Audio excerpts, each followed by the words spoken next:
بسم الله الرحمن الرحيم.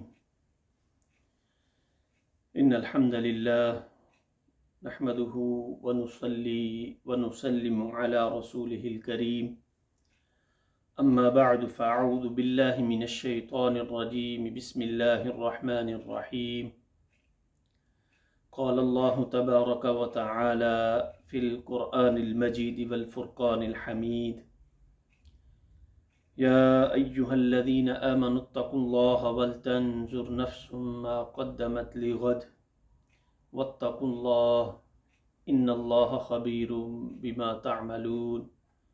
وقال رسول الله صلى الله عليه وسلم في كلامه العظيم: بادروا بالأعمال سبعا هل تنتظرون إلا فقرا منسيا أو غنى مطغيا أو مرضا مفسدا أو هرما مفندا أو موتا مجهزا أو الدجال، فالشر غائب ينتظر أو الساعة والساعة أدهى وأمر.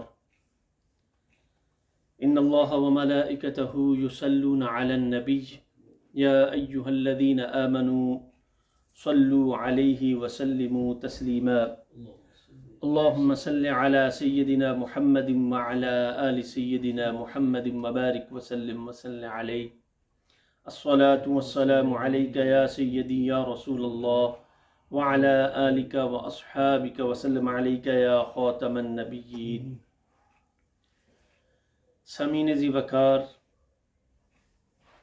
اللہ رب العزت نے انسان کی فطرت میں عجلت رکھی ہے، اور اس عجلت کا پرتو ہمیں انسانی زندگی میں نظر آتا ہے، خصوصاً کفر و گناہ کے ارتکاب میں، جبکہ اللہ رب العزت بندوں کو ڈیل دیتا رہتا ہے، وہ گناہگاروں کو عذاب دینے میں جلدی نہیں کرتا، کیونکہ اللہ رب العزت کی ذات بڑی بخشنے والی اور رحم فرمانے والی ہے، جیسا کہ قرآن کریم میں اللہ رب العزت ارشاد فرماتا ہے: وَرَبُّكَ الْغَفُورُ ذُو الرَّحْمَةِ، تمہارا رب بڑا بخشنے والا ہے، ذو الرحمہ، اور بڑی رحمت والا ہے۔ لَوْ يُؤَاخِذُهُمْ بِمَا كَسَبُوا لَعَجَّلَ لَهُمُ الْعَذَابَ، یہ اس کی شان بندہ پروری ہے، اور آقا علیہ الصلوۃ والسلام کی شان رحمت کا توسل ہے کہ فرمایا: لَوْ يُؤَاخِذُهُمْ بِمَا كَسَبُوا، اور اگر میں انسانوں کو ان کے اعمال کی بنا پر پکڑ لیتا، لَعَجَّلَ لَهُمُ الْعَذَابَ، تو میرا عذاب بڑا جلدی آ جاتا۔ میرے استاد محترم فرمایا کرتے تھے، اگر اللہ رب العزت انسانوں سے درگزر نہ کرے تو ہر کسی کو اپنے گھر سے ہی جوتے پڑنا شروع ہو جائے۔ یہ اللہ کا فضل ہے اور اس کا رحم ہے کہ اس نے ہمارے عیبوں کو چھپایا ہوا ہے۔ لَعَجَّلَ لَهُمُ الْعَذَابَ بَلْ لَهُم مَّوْعِدٌ لَّمْ يَجِدُوا مِن دُونِهِ مَوْئِلًا، بلکہ ان کے لیے ایک وعدے کا وقت ہے۔ اللہ رب العزت نے ایک مخصوص وقت کا تعین کیا ہوا ہے جس کے سامنے لن یجدوا من دونہ موئلا، پھر جب وہ وعدے کا وقت آ جاتا ہے تو پھر کوئی پناہ گاہ نہیں ہوتی۔ اگر پناہ گاہ ہے تو وہ اللہ رب العزت کی ذات ہی ہے۔ گویا عجلت جو ہے وہ ایک فطری امر ہے، لیکن یہ کبھی مذموم ہوتی ہے اور کبھی قابل ستائش ہوتی ہے۔ گناہ کے کاموں میں اگر انسان جلد بازی کرے، جو انسان کی فطرت میں ہے، برائی کی طرف وہ دوڑتا ہے، تو اس کا انجام اچھا نہیں ہے۔ اور اگر انسان نیکی کی طرف جلد بازی کرے، والسابقون السابقون، جو نیک کاموں میں جلدی کرتے ہیں، والسابقو، اللہ نے ان کی جنت میں ایک قسم بیان کیا سورہ واقعہ میں: اولئک المقربون، یہی لوگ جو ہیں وہ اللہ رب العزت کے قریبی لوگوں میں ہوں گے۔ اور یہاں ایک اور بات بھی قابل ذکر ہے کہ بعض اوقات کچھ ایسے اعمال صالحہ ہیں کہ جن میں عجلت سے بھی آقا علیہ الصلوۃ والسلام نے منع کیا گیا، جیسے کہ جمعہ کی نماز کے لیے جلدی جلدی جانے کے لیے کہا گیا ہے، جبکہ 5 وقتہ نمازوں کی طرف جلدی جلدی چل کے آنے سے منع فرمایا۔ آقا علیہ الصلوۃ والسلام نے فرمایا اذا اقیمت الصلاۃ، جب نماز کے لیے جماعت کے لیے اقامت کہہ دی جائے، فلا تأتوها تسعون، تو پھر تم دوڑ کے نہ ہو۔ جیسے بعض اوقات آپ نے مساجد میں دیکھا ہوگا اقامت ہو جاتی ہے اور کچھ احباب پیچھے ہیں وہ دوڑ کے آتے ہیں، تو اس چیز سے منع کیا گیا ہے۔ کیسے آؤ؟ وَأْتُوهَا تَمْشُونَ، چل کے آؤ، علیکم السکینہ، ضروری ہے کہ تم آرام سے چل کے آؤ۔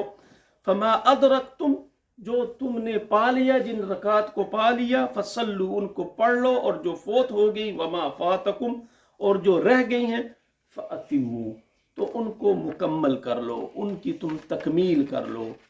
اللہ رب العزت نے نیک کاموں میں، نیکیوں کے لیے جلدی جلدی نیک اعمال کا حکم دیا ہے، اور آقا علیہ الصلوۃ والسلام نے بھی اس بات کا حکم دیا ہے۔ قرآن کریم میں آتا ہے فاستبقوا الخیرات، تم نیکیوں کی طرف دوڑو۔ اور حضرت سیدنا ابو ہریرہ رضی اللہ تعالی عنہ اس حدیث کے راوی ہیں، اور آج کے اس خطبہ میں ہم حضور اکرم صلی اللہ علیہ وآلہ وسلم کے اس فرمان عالی شان کے تحت چند باتیں سمجھنے کی کوشش کریں گے کہ آقا علیہ الصلوۃ والسلام نے فرمایا بادروا بالاعمال سبعا، 7 چیزوں سے پہلے نیک اعمال کرنے میں جلدی کرو۔ 7 چیزوں سے پہلے نیک اعمال، نیکیاں کرنے میں جلدی کرو۔ هل تنتظرون الا فقرا منسیا، یعنی نیکیوں کا موقع ملا ہے اور تم نیکی کرتے نہیں، کہتے ہو آئندہ کر لیں گے، کس چیز کا انتظار کر رہے ہو؟ ان 7 چیزوں کو آقا علیہ الصلوۃ والسلام نے، حضرت ابو ہریرہ رضی اللہ تعالی عنہ سے یہ حدیث مروی ہے، آپ نے جلد بازی کا حکم دیا ہے۔ فرمایا هل تنتظرون الا فقرا منسیا، کیا تم کسی ایسے فقر کا انتظار کر رہے ہو، کسی ایسی غریبی کا انتظار کر رہے ہو کہ جو تم سے سب کچھ بلا دے؟ کسی نے کہا تھا نا، روگاں وچو روگ انوکھا جس کا نام غریبی، کہ جب کسی پہ برا وقت آتا ہے، مشکل ویلے چھوڑ جانے نے رشتہ دار قریبی۔ تو آقا علیہ الصلوۃ والسلام نے فرمایا کیا تم ایسے فقر کا انتظار کر رہے ہو کہ جو سب کچھ بلا ڈالنے والا ہو، او غنن متغین، یا ایسی امیری کا انتظار کر رہے ہو جو تمہیں سرکش بنا دے، او مردن مفسدن، یا کسی ایسی بیماری کا تم انتظار کر رہے ہو جو تمہیں کسی قابل نہ چھوڑے، او حرمن مفندن، یا تم ایسے بڑھاپے کا انتظار کر رہے ہو کہ جو تمہیں اس قابل نہ چھوڑو کہ اللہ کی بارگاہ میں کامل عبادت کر سکو، او موتن مجہزن، یا تم ایسی ناگہانی موت کا انتظار کر رہے ہو، او الدجال فشر غائب ینتظر، یا تم ایسے اس دجال کا انتظار کر رہے ہو کہ جس کا انتظار سب سے برے غائب کا انتظار ہے۔ فشر غائب ینتظر، او الساعۃ والساعۃ ادھا وامر، یا اس قیامت کا انتظار کر رہے ہو جو بڑی، او الساعۃ ادھا وامر، جو بڑی سخت ہے اور بڑی کڑوی ہے۔ اس مذکورہ بالا حدیث کی روشنی میں، جس کے آنے سے پہلے اللہ رب العزت کے نبی صلی اللہ علیہ وآلہ وسلم نے ہمیں نیکیوں میں جلدی کا حکم دیا ہے، وہ ایسی غربت ہے جو بندے کو ہر چیز بھلا دیتی ہے۔ هل تنتظرون الا فقرا منسیا، ہم نے کئی دفعہ دیکھا ہے کہ انسان کو نیکیوں کا موقع ملتا ہے تو وہ انسان کہتا ہے، جیسے حج ہے، اس کے پاس ہر طرح کے مواقع ہیں، ہر طرح کے معاملات ٹھیک ہیں، پہنچ سکتا ہے، لیکن پھر بھی وہ کہتے ہیں آئندہ سال کر لوں گا، آئندہ سال کریں گے۔ وہ آئندہ کرتے کرتے بڑھاپے کی یا عمر کے یا اس حصے میں چلا جاتا ہے کہ وہ عبادت کی لذت کو حاصل نہیں کر سکتا۔ حضرت ابو سعید فرماتے ہیں رسول اللہ صلی اللہ علیہ وآلہ وسلم کو میں نے یہ فرماتے ہوئے سنا، اللہم انی اعوذ بک من الکفر والفقر۔ آقا علیہ الصلوۃ والسلام نے پناہ مانگی ہے ایسی غریبی سے جو انسان کو گناہ کی طرف لے جائے۔ تو صحابی سن رہے تھے، فرمایا یا رسول اللہ یہ کفر اور جو فقر ہے کیا یہ دونوں برابر ہیں؟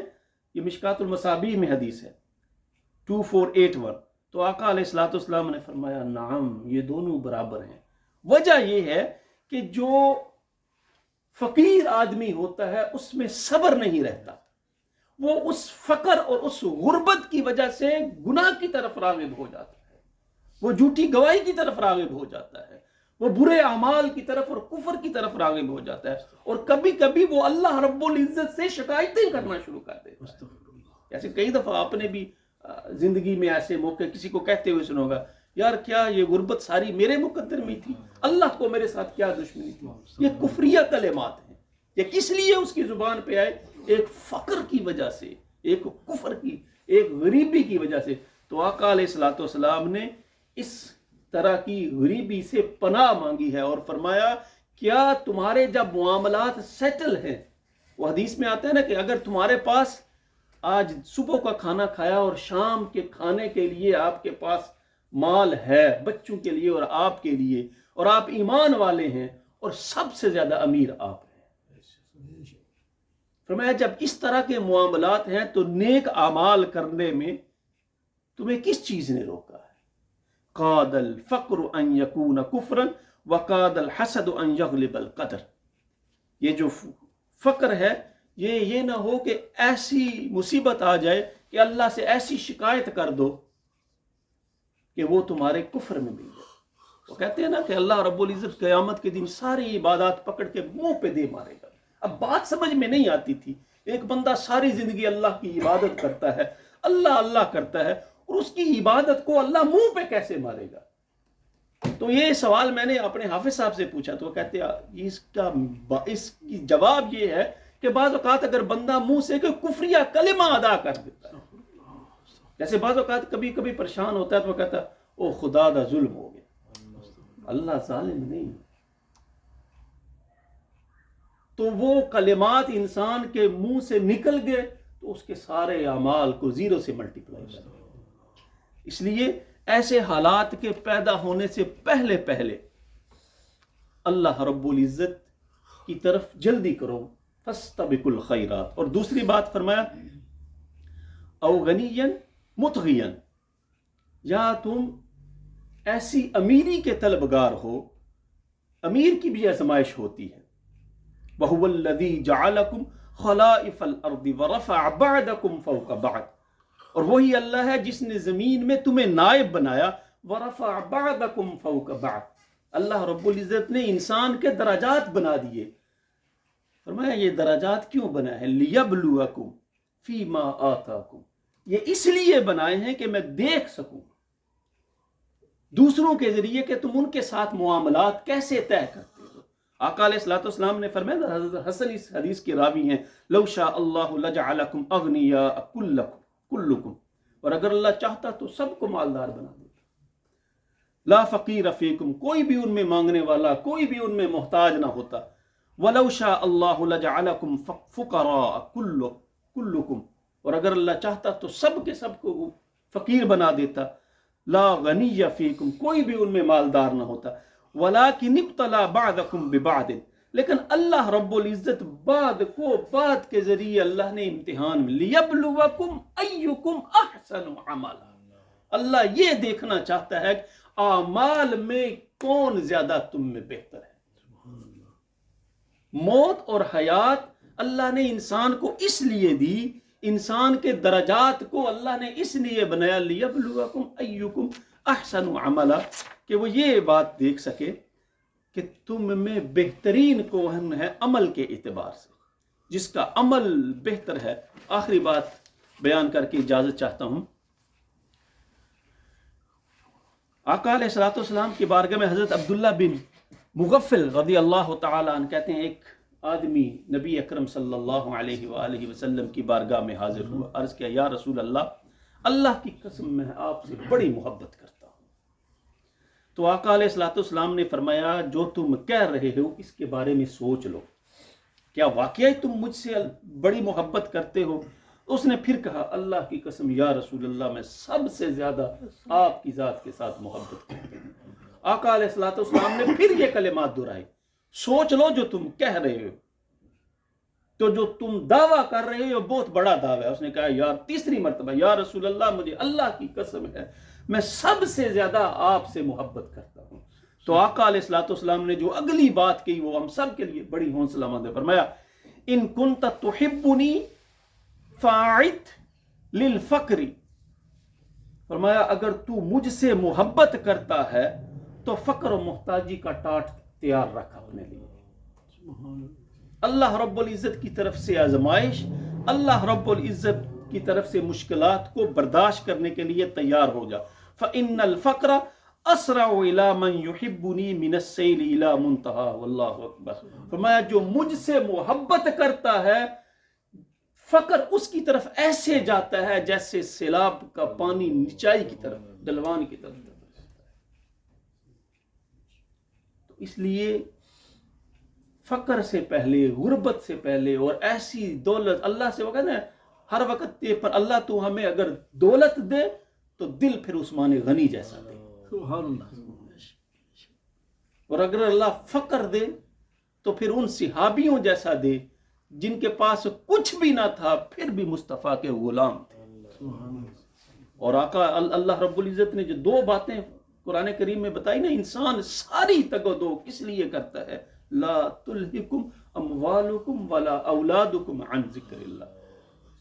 میں، آپ، زید، بکر، ہر بندہ کس چیز کے لیے زیادہ دوڑتا ہے؟ اپنی اولاد کے لیے، میرا بچہ پڑھ جائے، میرا بچہ فلاں منصب پہ، اولاد کے لیے، اور دوسرا مال کے لیے۔ تو اللہ نے یہی دو باتیں گنوائی ہیں، یا ایھا الذین آمنوا لا تلہکم اموالکم ولا اولادکم عن ذکر اللہ۔ ان دو باتوں کو لے کر میری یاد سے غافل نہ ہونا تھا۔ یہ نہ کہنا کل قیامت کے دن کہ اللہ میں نے یہ تیری یاد سے غافل رہا، تیری عبادات سے غافل رہا اس وجہ سے کہ میں اپنی اولاد کے لیے اور اپنے مال کے لیے۔ فرمایا لا تلہکم اموالکم ولا اولادکم عن ومن یفعل ذلک، اگر تم نے ایسا کر دیا اور اگر تم اس بیماری میں مبتلا ہو گئے فاولئک هم الخاسرون، بڑا گھاٹے کا سودا کر لیا تم نے۔ وَأَنفِقُوا مِمَّا رَزَقْنَاكُم مِّن قَبْلِ أَن يَأْتِيَ أَحَدَكُمُ الْمَوْتُ، اسی حدیث سے ملتا جلتا یہ فرمایا اللہ کی راہ میں خرچ کرو اپنی دولت کو۔ وَأَنفِقُوا مِمَّا رَزَقْنَا، جو میں نے تمہیں رزق دیا، دینے والا کون ہے؟ جو دے رہا ہے وہی کہتا ہے جو میں نے دیا ہے اس سے تم عطا کرو۔ من قبل ان یأتی احدکم الموت، اس سے قبل کہ موت آ جائے۔ اور اگر تم نے نہ کیا تو پھر کیا کرو گے؟ من قبل ان یأتی احدکم فیقول رب لولا اخرتنی الى اجل قریب، پھر کہے گا اللہ تھوڑی سی مہلت دو نا مجھے۔ تو اللہ کہتا ہے کیا کروں؟ فاصدق واکن من الصالحین، کہ میں صدقہ کروں، نیک اعمال کروں اور پھر میں نیک لوگوں میں شامل ہو جاؤں۔ تو اللہ فرماتا ہے وَلَن يُؤَخِّرَ اللَّهُ نَفْسًا إِذَا جَاءَ أَجَلُهَا، جب موت کا وقت آ جائے نا پھر اللہ رب العزت مہلت نہیں دیتا، پھر کوئی وقت نہیں ہے۔ موت کے غرغرے سے پہلے پہلے جو کرنا ہے وہ کر لو۔ وَمِنْكُمْ مَنْ يُرِدْ إِلَىٰ أَرْذَلِ الْعُمْرِ لِكَيْ لَا يَعْلَمَ بَعْدَ عِلْمٍ شَيْئًا۔ آپ نے دیکھا ہوگا نا کئی 80 سال کے، اللہ نے فرمایا نا میں عمر کے اس حصے میں تمہیں پھیر دوں گا، سب کچھ ہوتے ہوئے بھی کچھ نہیں ہے۔ اب بات سمجھ میں نہیں آ رہی کہ سب کچھ ہوتے ہوئے بھی کچھ نہیں ہے، مطلب کیا ہے کہ انسان جب بوڑھا ہو جاتا ہے نا وہ ساری عمر اس نے دیکھی ہوتی ہے، بچپن دیکھا ہوتا ہے، جوانی دیکھی ہوتی ہے، دنیا میں بڑے بڑے مناصب پہ فائز رہتا ہے، لیکن اللہ فرماتا ہے زندگی کے اس حصے میں آ جاتا ہے جیسے وہ ڈیمنشیا کی بیماری لگ گئی ہے، نسیان ہو گیا، پتہ ہی نہیں ہے، سب کچھ ہوتے ہوئے بھی پھر تمہارے پاس دنیا میں بھی کچھ نہیں ہوتا، تمہاری ہر چیز کے مالک و مختار دوسرے بن جاتے ہیں۔ اس چیز کے آنے سے پہلے کیا کرو؟ باردو بالاعمال سبعا، جلدی کرو نیکیوں کی طرف، فاستبقوا الخیرات۔ دعا ہے اللہ رب العزت ہم سب کو عمل کی توفیق عطا فرمائے۔ وآخر دعوانا ان الحمد للہ رب العالمین۔ سنتے ادا فرمائے۔